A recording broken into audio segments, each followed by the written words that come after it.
When night falls over Ukraine, it no longer promises peace. Instead of sleep, there is anticipation.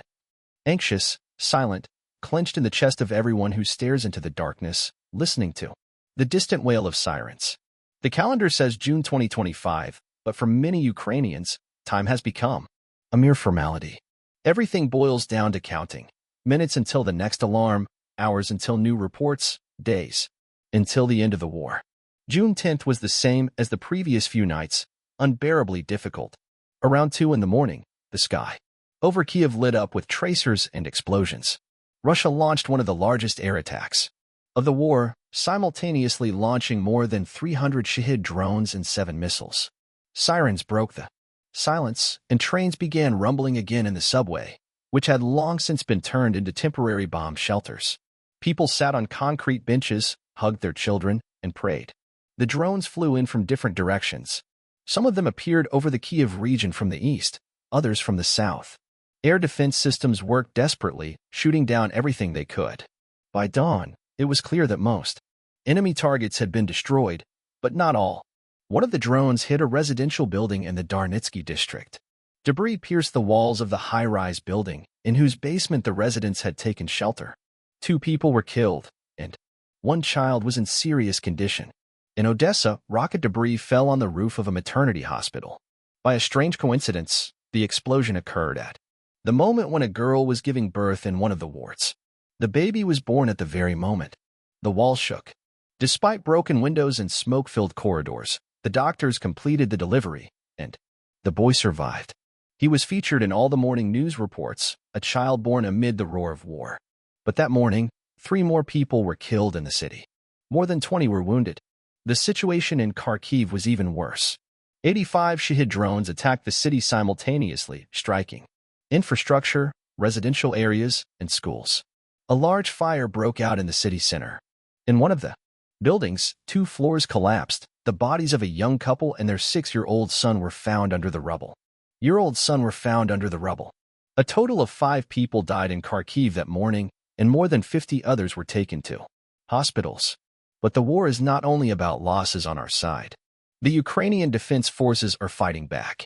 Over the past week, enemy losses have reached more than 8,000 people. Several ammunition depots, armored vehicles, and tanks were destroyed by strike drones. In one of the videos released by Ukrainian intelligence, you can see how our soldiers in Luhansk region destroy Russian equipment attempting to cross the river with a precise strike.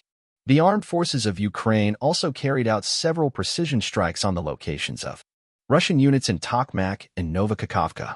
According to confirmed data, as a result of these strikes, more than 120 Russian soldiers, including officers, were killed. Over the past day, the Air Force, missile forces, and artillery of the defense forces struck 14 areas of concentration. Personnel and equipment, 5 artillery systems, a UAV control point, and another important facility of the Russian invaders. Heavy fighting continues on the front lines, especially near Decisive.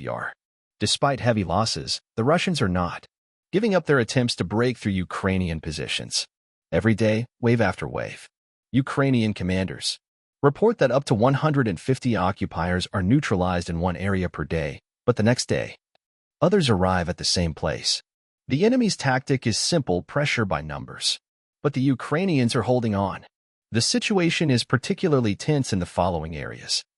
In the Kharkiv direction, our troops repelled 3 enemy attacks in the areas of Vovchansk, Dvorikna, and towards the settlement of Lipsy.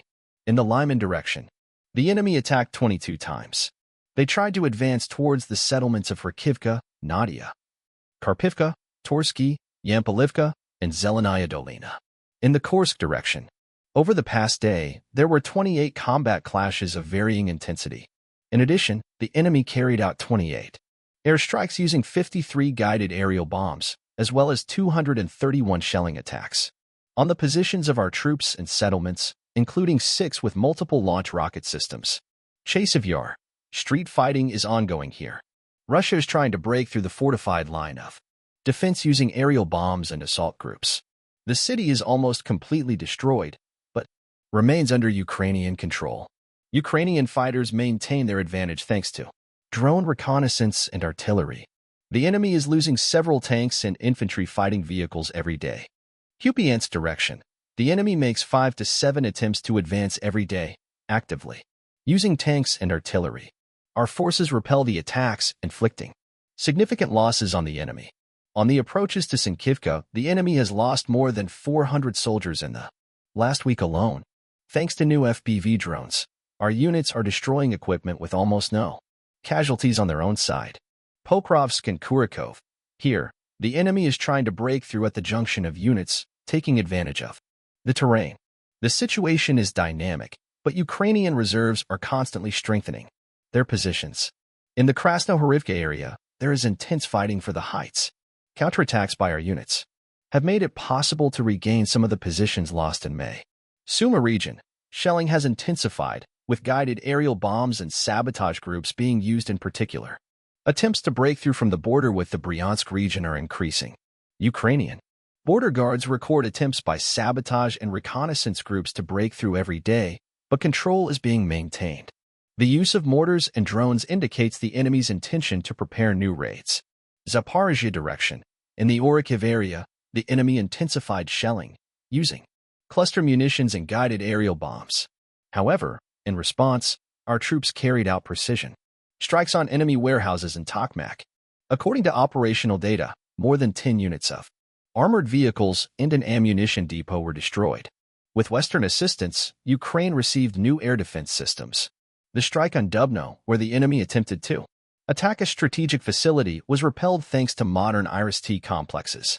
Of the 479 drones that flew that night, more than 460 were destroyed. The new NASAMS and Patriot systems also proved their effectiveness, especially during the shelling of Kyiv and Lviv. This war is more than a conflict. It has already become a tragedy of the era, dividing history into before and after. In June 2025, each new night becomes another test. But at the same time, it is proof that Ukrainians are not giving up. They hide their children in basements, but they do not stop making plans for the future. They mourn the dead, but they continue to fight. And amid the roar of explosions, amid the ashes and rubble, children continue to be born. This means that we are alive, and we will win.